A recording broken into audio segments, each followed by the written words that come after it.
और building new India की जब हम बात करते हैं तो बात उस मुद्दे को लेकर के भी करना महत्वपूर्ण हो जाता है, उस विभाग को लेकर के भी करना महत्वपूर्ण हो जाता है जो कि प्रदेश को सफल बनाने के लिए सबसे महत्वपूर्ण भूमिका निभाता है, और वो है वित्त विभाग। और इसी को लेकर के आज चर्चा हम करेंगे। हमारे बीच खास मेहमान जुड़ गए हैं जो प्रदेश के वित्त मंत्री हैं ओपी चौधरी। उनका हम स्वागत करेंगे जोरदार तालियों के साथ और उनसे चर्चा करेंगे। 2005 बैच के आईएएस अधिकारी रह चुके हैं ओपी चौधरी जी, और आपको बता दें कि पहले अटेम्प्ट में आईएएस ऑफिसर वो बने हैं और वित्त विभाग की जिम्मेदारी उन्हें सौंपी गई है साइज सरकार में। उनसे चर्चा करेंगे। जोरदार तालियों के साथ उनका स्वागत करते हैं मंच पर। कृपया करके आप मंच पर आइएगा। और मैं जी मध्य प्रदेश छत्तीसगढ़ के एडिटर मोहित सिन्हा जी को भी मंच पर बुलाना चाहूंगी जो कि पुष्प गुच्छ देकर के उनको सम्मानित करेंगे। तो जोरदार तालियां होनी चाहिए ओपी चौधरी जी के लिए जो कि सूबे के फाइनेंस मिनिस्टर हैं। एक बड़ी जिम्मेदारी उनके कंधों पर है कि आखिरकार जो प्रदेश की वित्त व्यवस्था है उसको कैसे संभाला जाए और कैसे जो अलग अलग विभाग है उनमें उसका कहीं ना कहीं जो उपयोग है वो किया जाए। अब चर्चा करने के लिए मैं अपनी सहयोगी तृप्ति सोनी को मंच पर बुलाना चाहूंगी जो कि इस चर्चा की शुरुआत करेंगी और सवालों को कहीं ना कहीं जो विस्तार है वो देने की कोशिश भी आज करेंगे इस मंच के जरिए। ओवर टू यू तृप्ति। सरल सहज स्वभाव के और बेहद शानदार छत्तीसगढ़ियत की एक मिसाल है। युवाओं के बीच में जाते हैं। ओपी चौधरी पहचान के मोहताज नहीं है, सूबे के वित्त मंत्री हैं। स्वागत आपका विशिष्ट अतिथि हमारे कार्यक्रम के। आज हम ओपी जी चर्चा कर रहे हैं बिल्डिंग जय जोहार बिल्डिंग न्यू इंडिया की बात कर रहे हैं। तो माइक ले लीजिए, ये हमारा औजार है इसलिए अब बात करेंगे हम बिल्डिंग न्यू इंडिया। चूंकि अब बात हो रही है विजन डॉक्यूमेंट 2047 की, बड़े जोर शोर से आप भी लगे हुए हैं इस काम में। छत्तीसगढ़ का क्या रोल और छत्तीसगढ़ कहां पहुंचने वाला है? जय जोहार आपके सारे दर्शकों को, आपको सभी लोगों को, आपके पूरे जी परिवार को, और यहाँ पे आप लोगों ने मुझे इनवाइट किया उसके लिए आप सब लोगों को बहुत बहुत धन्यवाद।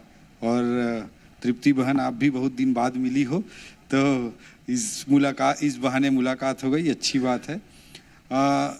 देखिए, पूरे भारत में मोदी जी ने एक लॉन्ग टर्म विजन सेट किया है। किसी भी कंट्री को, किसी भी देश को आगे बढ़ने के लिए एक विजन चाहिए होता है, एक रोड मैप चाहिए होता है। और उन्होंने बड़ा इंस्पिरेशनल तरीके से अमृत काल को इसके लिए डिफाइन करते हुए इस काल को चुना है। आज़ादी की 75 साल हम मनाए 2022 में, और 2022 से 2047 तक का जो 25 साल होगा उसे मोदी जी ने अमृत काल के रूप में डिफाइन किया है। और देश की आज़ादी का जब हम 100 वर्ष मना रहे होंगे तो हमारा लक्ष्य है कि तब तक भारत विकसित राष्ट्र होगा। ये उन्होंने एक लॉन्ग टर्म गोल विजन देश के सामने रखा। तो जब हमारी सरकार बनी 6 महीना पहले और वित्त मंत्री के रूप में मैंने बजट प्रस्तुत किया जब 9 फरवरी 2024 को, तो बहुत सिंपल सी बात थी कि भाई जब भारत 2047 तक विकसित राष्ट्र बनेगा तो उसमें छत्तीसगढ़ कहाँ होगा। आज सभी राज्यों में एक सकारात्मक प्रतिस्पर्धा हो रही है, इन्वेस्टमेंट को लेकर, डेवलपमेंट को लेकर, ग्रोथ रेट को लेकर, टेक्नोलॉजी को अडॉप्ट करने को लेकर, टूरिज्म डेवलपमेंट को लेकर, सभी बहुत सारे राज्य एक सकारात्मक प्रतिस्पर्धा कर रहे हैं। वैसी स्थिति में जरूरी है कि छत्तीसगढ़ 2047 तक भारत विकसित जब बन जाएगा तो छत्तीसगढ़ कहाँ होगा। इसलिए हमने अपना लक्ष्य तय किया है, नेशनल विजन और नेशनल गोल को मैप करते हुए लॉन्ग टर्म हमने लक्ष्य निर्धारित किया कि 2047 तक हम भी छत्तीसगढ़ को विकसित छत्तीसगढ़ के रूप में परिवर्तित करेंगे। Mid term target Modi ji ने, ठीक है वो तो 25 साल का टारगेट हो गया, 2 दशकों का टारगेट हो गया। मोदी जी ने भारत देश के लिए मिड टर्म टारगेट सेट किया कि भाई $5 ट्रिलियन इकोनॉमी बनाएंगे, $10 ट्रिलियन इकोनॉमी बनाएंगे। अभी उन्होंने अपने 3rd टर्म के लिए लक्ष्य निर्धारित किया है कि भारत को 5th लार्जेस्ट से 3rd लार्जेस्ट इकोनॉमी बनाएंगे। तो इस तरह से उन्होंने मिड टर्म टारगेट डिसाइड किए। तो इस तरह के हम मिड टर्म टारगेट भी 2030 तक के लिए हम डिराइव करना चाहते हैं। बट सवाल ये होता है कि भारत के अन्य राज्य, अन्य क्षेत्र जिस तरह से एक विकास का मॉडल लेकर चलेंगे, भारत विविधताओं से परिपूर्ण देश है और इसमें छत्तीसगढ़ एज इट इज नहीं कर सकता है।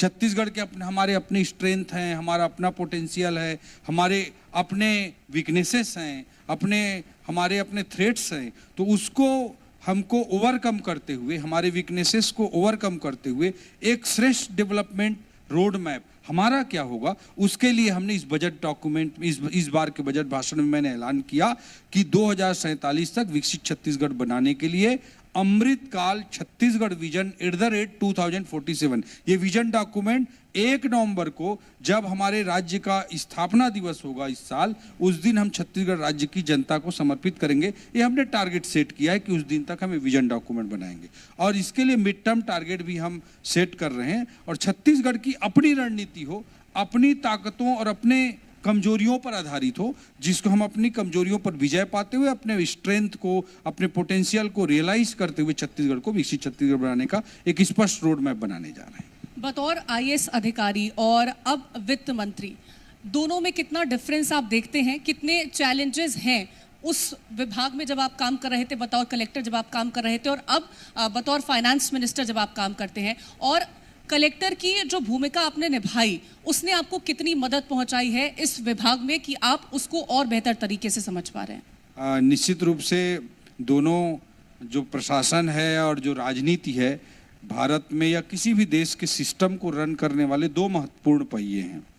और नीति निर्धारण का काम, एक विजन सेट करने का काम, पॉलिसी को तय करने का काम पॉलिटिकल अथॉरिटी भारत देश के डेमोक्रेसी में तय करती हैं, और उसको इम्प्लीमेंट करने का काम भी उतना ही महत्वपूर्ण होता है जिसे प्रशासनिक संरचना, जो एडमिनिस्ट्रेटिव स्ट्रक्चर होती है, वो पूरा करती है।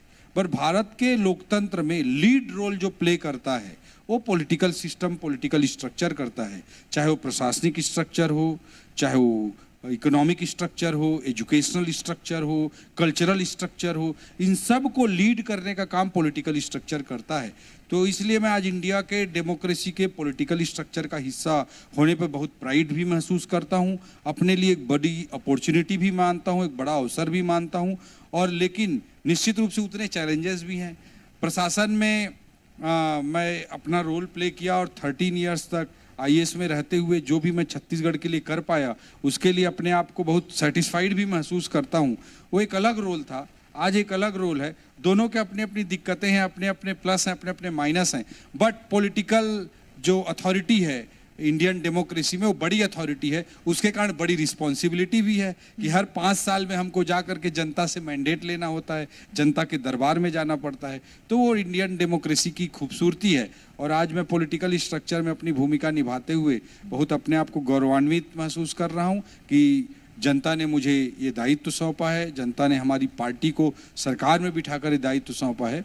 और we are very humble to them. हम जनता जनार्दन के सामने नतमस्तक हैं और पूरे 5 साल अच्छा काम करके फिर से उनके दरबार में जाएंगे और उनका जनादेश, उनका आशीर्वाद फिर से प्राप्त करेंगे। अभी तो शुरुआत हुई है जी। तो बतौर वित्त मंत्री आपको सरकारी खजाना किस हालत में मिला है? क्योंकि घोषणा पत्र जो भारतीय जनता पार्टी का रहा, जन घोषणा, जन हितकारी जो बातें हैं उनको पूरा करने में कितना बजट, और क्या लगता है आपको एक प्रोजेक्शन बनाया है? क्योंकि पिछली सरकार में जब कर्ज का लबादा था, तो इस सरकार में आने के बाद कैसे होगा, कैसे काबू में कर सकते हैं, दोनों बैलेंस कैसे बनेगा? निश्चित रूप से तृप्ति जी, आपने बड़ा और महत्वपूर्ण सवाल किया है। जो हम लोगों को खजाना मिला था वो बिल्कुल माइनस वाला खजाना मिला था। और कांग्रेस ने इस प्रदेश के पूरी व्यवस्था को, चाहे कोई भी व्यवस्था हो, कोई भी विभाग हो, सब जगह माफिया राज स्थापित करने का काम किया। चाहे आप कोयला की बात करें, कोयला में माफिया, रेत में माफिया, शराब में माफिया, पीएससी में माफिया, हेल्थ डिपार्टमेंट में माफिया, सब जगह उन्होंने माफिया बिठाने का काम किया। उसके कारण सरकार के खजाने में जो पैसा आना चाहिए था वो अपने जेब में इकट्ठा करते थे और गांधी परिवार के एटीएम बनकर वहाँ गांधी परिवार को पैसा पहुँचाने का काम करते थे। इसके कारण स्टेट का जो एक्सचेकर है, हमारा जो राजकोष है, हमारा राजकीय खजाना है, उस पर बहुत नकारात्मक प्रभाव उस चीज़ का पड़ा।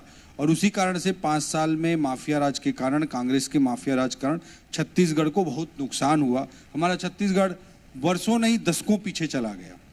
आज विष्णुदेव साय जी के नेतृत्व में हमारा जो पहला प्रशासनिक मूल मंत्र है, शासन का मूल मंत्र है, वो सुशासन है, गुड गवर्नेंस है, ट्रांसपेरेंसी है, टेक्नोलॉजी का अधिकाधिक प्रयोग है। तो हम बजट स्पीच में भी मैंने जो 10 पिलर्स डिफाइन किए थे, उसमें भी मैंने लिखा था कि टेक्नोलॉजी को लिवरेज करते हुए ट्रांसपेरेंसी लाते हुए, सिस्टम्स को इंप्रूव करते हुए रैपिड इकोनॉमिक ग्रोथ को अचीव करना हमारी रणनीति का हिस्सा है। आज आप देखिए कि रायपुर में कुछ प्रॉपर्टीज बनी, उससे डेस्टिनेशन वेडिंग को कितना तेजी से प्रमोशन मिला है। और जो वेडिंग इंडस्ट्री है इंडिया में आज लगभग 10 लाख करोड़ की इंडस्ट्री है, 10 लाख करोड़ की इंडस्ट्री बन चुकी है। और रायपुर के सराउंडिंग में 500-700 किलोमीटर तक कोई दूसरा बड़ा शहर नहीं है। एक नागपुर को हम छोड़ दें तो उड़ीसा का क्षेत्र, मध्य प्रदेश का क्षेत्र, दूर तक उत्तर प्रदेश, झारखंड, उड़ीसा तक का हमारा क्षेत्र कवर करता है। और इसके लिए हम वेडिंग डेस्टिनेशन वेडिंग के एक बड़े सेंटर के रूप में इस क्षेत्र को विकसित करना चाहते हैं। हेल्थ केयर के लिए हम फैसिलिटेट करना चाहते हैं। और तो ये सारा विजन डॉक्यूमेंट का एक हिस्सा है और आपके बजट में भी हमने सुना देखा। हमारे पास श्रम शक्ति भी है जी। एक बहुत मजबूत श्रम शक्ति है। लेकिन एक जब हम बिल्डिंग न्यू इंडिया की बात कर रहे हैं तो हम एक औसत छत्तीसगढ़िया की बात करना बहुत ज़रूरी है। आपको क्या लगता है, आपने कलेक्टर रहते हुए नालंदा परिसर बनाया, आपने बच्चों को, युवाओं को मोटिवेट किया। हम सरकारी नौकरियों में, भर्तियों में एक हद सीमा तक जा सकते हैं, लेकिन क्या एक औसत छत्तीसगढ़िया सिर्फ एक मजदूर हो सकता है, या उससे आगे सोचने के लिए हम स्किल में एक्सीलेंस की ओर कब काम करेंगे? क्या आपको इस पर काम करने की आवश्यकता महसूस होती है और क्या सोचा जा सकता है? निश्चित रूप से हमारी विजन का या छत्तीसगढ़ को विकसित छत्तीसगढ़ बनाने का एक बहुत महत्वपूर्ण एस्पेक्ट है। और आपने जो बात कही वो बहुत महत्वपूर्ण बात कही कि सरकारी नौकरी तो लिमिटेड लोगों को ही मिल सकती है। निश्चित रूप से हमारी सरकार विष्णुदेव साय जी के नेतृत्व में 5 सालों में, पिछले कांग्रेस के 5 सालों में जितनी भर्तियां हुई उससे कई गुना ज़्यादा भर्ती करके दिखाएगी 5 सालों में। युवा भाई बहन थोड़ा धैर्य रखें, थोड़ा साथ दे सरकार का। निश्चित रूप से कांग्रेस के 5 सालों से कई गुना ज्यादा भर्ती करके दिखाएगी। वो CMIR वाला रोजगार का आंकड़ा आप सांख्यिकी भी देखते हैं तो वो उससे मेरे को कांग्रेस के लोग, कांग्रेस की सरकार जिस तरह से डिंग हाँकती थी कि 0.2% बेरोजगारी है, 0.5% बेरोजगारी है, ये युवाओं के साथ मैं कहूँगा एक मखौल, एक मजाक उड़ाया गया था। बट मैं ये कहना चाहूँगा कि जो भर्ती की बात है, सबसे बड़ी चीज़ है कि भर्ती की प्रक्रिया में ट्रांसपेरेंसी आए, सुधार आए। पिछले 5 साल में PSC में, व्यापम में, भर्ती में जो माफिया राज था उसे हम समाप्त करें, ये हमारी सरकार की पहली प्राथमिकता है। और उस व्यवस्था को तेजी से ठीक करने का प्रयास किया जा रहा है ताकि आने वाले समय में तेजी से पारदर्शी तरीके से भर्तियाँ हो सके। और 5 सालों में भर्तियाँ भी कांग्रेस के 5 सालों की तुलना में अच्छे तरीके से भी होंगी और ज़्यादा संख्या में भी होंगी, कंसिडरेबल ज़्यादा नंबर में होंगी। बट फिर भी आपने जो बात कही बहुत महत्वपूर्ण है कि कितने भी भर्ती सरकार करेगी उससे, अब मैं एक सरकारी अधिकारी के रूप में नहीं, युवा भाई बहनों के मेंटर के रूप में, भाई के रूप में मैं कहना चाहूँगा कि सबको सरकारी नौकरी नहीं मिल सकती। तो युवा भाई बहनों को इस बात को भी समझने की ज़रूरत है कि अगर सरकारी नौकरी नहीं तो क्या करेंगे जीवन में, उसके लिए भी योजना बनाकर, hope for the best and plan for the worst, ये कहा जाता है कि प्लानिंग हमेशा वर्स्ट के सिनारियों की जाती है। तो उसके लिए भी मन में योजना बनाकर plan B, plan C, plan D ready रखें। सरकारी नौकरियों के लिए भी प्रयास करें, बट नहीं होता तो उस सब के लिए भी अपने आप को मेंटली प्रिपेयर्ड रखें। और हम निश्चित रूप से स्किल अपग्रेडेशन की दिशा में भी काम करेंगे। युवा आगे आएँ, उनको स्किल में हैंड होल्डिंग करने के लिए हमारी सरकार निश्चित रूप से उनका साथ देगी। और आज ग्लोबल परिस्थितियां, वैश्विक परिस्थितियां जिस तरह से बदल रही हैं, उससे निश्चित रूप से बड़े बड़े अवसर देश विदेशों में ह्यूमन लेबर करके भी बहुत बड़े बड़े पैसे कमाने के अवसर हैं। इसलिए अपने अवसरों के आकाश को छोटा ना करें। अभी मैं अपने गाँव में खेती भी करता हूँ, केले की खेती, अभी नारियल, कटहल, लीची, सफ़ेद चंदन, चीकू, बहुत सारी खेती कर रहा हूँ। तो केले में बहुत अच्छा भी इनकम भी हुआ, मेरे को ज़बरदस्त इनकम हुआ। तो मैं यही कहना चाहूँगा कि अन्य अवसरों को भी युवा भाई बहन ध्यान देकर काम करें तो मुझे लगता है कि उनके भविष्य के लिए बेहतर होगा। भविष्य के लिए। लेकिन जब हम एग्जाम्स को देख रहे हैं आज के वक्त में देखें, वो कहीं ना कहीं लोगों का जो विश्वास है या फिर पेरेंट्स का विश्वास है, स्टूडेंट्स का विश्वास है, वो डगमगाया है क्योंकि मौजूदा स्थितियां वैसी बनी है।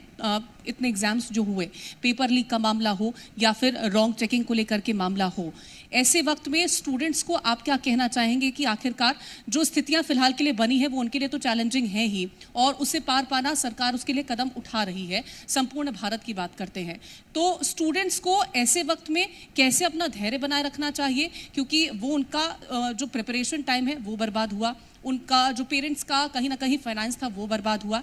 ऐसे वक्त में उन्हें क्या करना चाहिए? निश्चित रूप से मैडम, किसी भी युवा के लिए और युवा भाई बहनों के लिए, उनके पेरेंट्स के लिए इससे बड़ी बात और बड़ा चीज़ कुछ हो नहीं सकता। इस बात को मैं बहुत अच्छे तरीके से महसूस करता हूं, क्योंकि इन सारी प्रक्रियाओं से अपने लाइफ में मैं खुद गुजरा हुआ हूं। तो मैं युवा भाई बहनों को यही कहना चाहूँगा कि आज देखिए कि आज प्राइम मिनिस्टर साहब ने भी संसद में बयान दिया है कि जो दोषी हैं उन पर कठोर कार्रवाई की जाएगी और पूरी सिस्टम को ठीक करने के लिए जो कुछ भी करना होगा वो किया जाएगा। हमारे प्राइम मिनिस्टर साहब ऐसे व्यक्तित्व हैं जिनका अपना कोई सेल्फ इंटरेस्ट नहीं है। इस बात को पूरे देश की जनता, 140 करोड़ जनता इस बात को मानती है, विश्वास करती है। उनको उनके भाई, उनके भतीजे, उनकी भतीजी कहाँ कहाँ कैसे कैसे जीवन जी रहे हैं, ये सबको पता है। तो ऐसा व्यक्तित्व तो आज हमारे देश का नेतृत्व कर रहा है, ये हम सब के लिए सौभाग्य और गौरव की बात है। और अगर किसी ने भी गलत किया है उस सिस्टम में, उसको निश्चित रूप से पनिशमेंट भी मिलेगा और सिस्टम को सुधारने के लिए जो कुछ भी करना है उसके लिए भी निश्चित रूप से सरकार करेगी। आपके पास आवास और पर्यावरण विभाग का भी जिम्मा है, तो अब मैं पर्यावरण की बात करूँ तो हमारा छत्तीसगढ़ खनिज संपदा से भरपूर है और पिट हेड पे उद्योग लगते हैं। ऐसे में हम कई बार देखते हैं कि आसमान में धुआं और खेतों में राख, ये समस्या आम रही है। अभी हाल ही में एक जगह हमने देखी, तो कैसे व्यवस्था बने, कैसे अनुशासन आए उद्योगों का, इसके लिए क्या काम कर रहे हैं? पर्यावरण को लेकर के भी यही कि प्रदूषण कैसे कम हो, कैसे लोगों में जागरूकता आए? निश्चित रूप से एक इंडस्ट्रियल पॉल्यूशन को कंट्रोल करने के लिए हमारी विभाग पूरी तरह से कमिटेड है और जहां पर भी गलती मिलेगी उस पर हम कार्रवाई करेंगे। चाहे किसी भी प्रकार का कोई भी दबाव हो, उस पर हमारा विभाग दबाव में नहीं आने वाला। हम इस पर स्पष्ट रूप से कार्रवाई करेंगे, पहला चीज। दूसरा चीज, ग्रीनरी बढ़ाने के लिए हम बहुत बड़े स्केल पे एफर्ट करेंगे और पूरे प्रदेश में और इंडस्ट्रीज को भी इसकी रिस्पॉन्सिबिलिटी देते हुए इन सब पर हम बहुत मजबूती के साथ काम करने के लिए एक दीर्घकालिक योजना बनाकर काम कर रहे हैं। अभी कई इंडस्ट्रीज जो पॉल्यूशन के या जो गैस एमिशन के डेटा भेजती है, उस पे अपने सर्वर से वो लोग भेजते हैं जिस पे हमारा पूरा कंट्रोल नहीं रहता। ऐसा दशकों से व्यवस्था चली आ रही है, उसको हमने अभी चेंज करने की एक रणनीति पर काम कर रहे हैं, जिससे डायरेक्ट डेटा हमारे सर्वर पे आए, जिसे कोई मैनिपुलेट ना कर सके। तो उससे निश्चित रूप से एक बड़ा कंट्रोल होगा और इसमें किसी भी प्रकार कोई दबाव, हम किसी प्रकार के दबाव से नहीं झुकेंगे। हम पर्यावरणीय चीजों को सुनिश्चित करेंगे। दूसरा, इस विभाग का बड़ा मैंडेट नवा रायपुर जो हमारा राजधानी है उसको भी डेवलप करना है। एक एनसीआर भी बन रहा है अब तो। उसके अलावा एनसीआर की तर्ज पर, नेशनल कैपिटल रीजन की तर्ज पर स्टेट कैपिटल रीजन की भी प्लानिंग करना हमारे विभाग का दायित्व है। तो उसके लिए भी हम लोग काम कर रहे हैं और रायपुर, दुर्ग, भिलाई, राजनांदगांव, बीरगांव, नवा रायपुर, इन क्षेत्रों को जोड़ करके नेशनल कैपिटल रीजन की तर्ज पर स्टेट कैपिटल रीजन का भी विकास करेंगे। नवा रायपुर को भी डेस्टिनेशन वेडिंग के सेंटर के रूप में, हेल्थ केयर के सेंटर के रूप में और आईटी को प्रोत्साहित करके युवा भाई बहनों को अच्छी क्वालिटी के साथ रोजगार मिल सके, इसके दिशा में भी हमारी सरकार अच्छे से काम कर रही है। सर्विस सेक्टर को प्रमोट करने की दिशा में। और एक और आपके सामने आज अनाउंसमेंट करना चाहूँगा, पीपल फॉर पीपल सिटी के रूप में हम नवा रायपुर को डेवलप करने जा रहे हैं, ताकि प्रचुर ऑक्सीजन उस सिटी में रहे हमेशा और पूरे देश में नवा रायपुर को पीपल के शहर के रूप में जाना जाए। इस तरह का भी एक बड़ी योजना के साथ हम काम कर रहे हैं। बिल्कुल। एक आखिरी सवाल, आप वित्त मंत्री हैं, खजाने की चाबी आपके पास में है, लेकिन मतलब ये तो साझा है, ये मैंने मुहावरे के तौर पर चीज़ें कही। एक बात है कि शिक्षक भर्ती को लेकर के जो अभी माहौल बना हुआ है, कह रहे हैं कि सारा दारोमदार अब आपके ऊपर है, तो कैसे, क्या कहेंगे? क्योंकि विपक्ष मुद्दा बना रहा है इसका। देखिए, विपक्ष को तो खैर कुछ कहने का कोई अधिकार, नैतिक अधिकार है ही नहीं। जिन्होंने भर्तियां की ही नहीं और कुछ चंद भर्तियां की तो उसमें माफिया राज बिठा करके अपने भाई भतीजों को भर्ती कर लिया, तो उनके मुंह से तो कोई भी शब्द शोभा नहीं देता, उनसे कोई सर्टिफिकेट लेने की कोई बात नहीं। सवाल है छत्तीसगढ़ की युवा भाई बहनों के लिए भर्ती करने का। तो वित्त विभाग में सोचते हैं कि एक मंत्री के पास चाबी होती है, ऐसा नहीं है। सरकार अपने आप में, भारत के संविधान में कलेक्टिव रिस्पॉन्सिबिलिटी, सामूहिक उत्तरदायित्व का सिद्धांत निर्धारित किया गया है और पूरी सरकार एक साथ चलती है और पूरी सरकार एक साथ निर्णय लेती है। तो कोई भी विषय माननीय मुख्यमंत्री जी के नेतृत्व में जो भी सरकार निर्णय लेती है उसको हम आगे बढ़ाने का काम करते हैं और जो प्रदेश की वित्तीय स्थिति है उसके अनुसार जो भी निर्णय हमारी सरकार लेगी, उसके अनुसार हम तेजी से काम करेंगे। बहुत शुक्रिया आपका ओपी चौधरी जी हमसे बातचीत करने के लिए। और आज हमारे स्पेशल गेस्ट ओपी चौधरी जी वित्त मंत्री हैं प्रदेश के। जब बजट रखा था तो समझ में आ गया था कि क्या सिद्धांत रहने वाले हैं आने वाले छत्तीसगढ़ में विकास को लेकर। और अब तो जब विजन डॉक्यूमेंट बन रहा है तो एक कुशल प्रशासक के बाद जब नेता और मंत्री हो जाएं तो वो कहते हैं ना डबल इंजन की सरकार वाली बात है, तो ये डबल डबल गुण आ गए हैं। अब देखना है कि आने वाले समय में हम उम्मीद करते हैं कि बिल्डिंग न्यू छत्तीसगढ़ बहुत बेहतर हो, बहुत शानदार हो, जहां एक औसत छत्तीसगढ़िया काफी ऊंचाइयों तक जाए, युवा भी महिला भी सारे के सारे लोग। बहुत शुक्रिया आपका। आप मंच पर शुक्रिया, बने रहिएगा। जय जोहार सभी जय लोगों को, जय जोहार। जोहार। ओवर टू यू कीर्ति। बहुत शुक्रिया है ओपी चौधरी जी आपका हमारे साथ इस मंच पर जुड़ने के लिए। और अब वक्त आ गया है उन लोगों को सम्मानित करने के लिए जो बिल्डिंग न्यू इंडिया के साथ साथ छत्तीसगढ़ को भी आगे बढ़ाने का काम करते हैं, उनको सम्मानित करेंगे। उससे पहले मैं मंच पर जी मध्य प्रदेश छत्तीसगढ़ के एडिटर मोहित सिन्हा जी को बुलाना चाहूंगी। और सम्मानित करने के लिए सबसे पहले मैं बुलाना चाहूंगी रमन अग्रवाल जी को, जो कि अध्यक्ष है नगर पंचायत रामानुजगंज के। जोरदार तालियां होनी चाहिए उनके लिए।